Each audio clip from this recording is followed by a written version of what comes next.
So finally, the focus group discussion can begin. As a facilitator, what you're supposed to be doing is facilitating the discussion. It's important for you to try and consider the questions, but also to observe the exchanges happening between the participants. Especially consider outcome of some of the answers or the statements that some individuals might make and why they're saying them.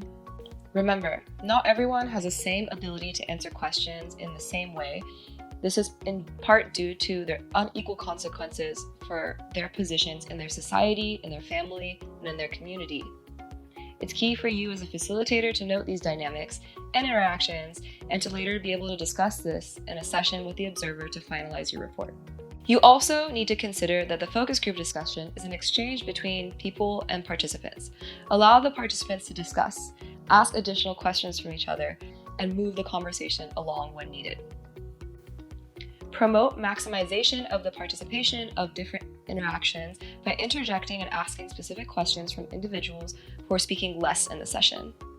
For example, youth, women, or members who might be more ostracized in a community should be asked questions more directly in order to facilitate their participation and dialogue in the session.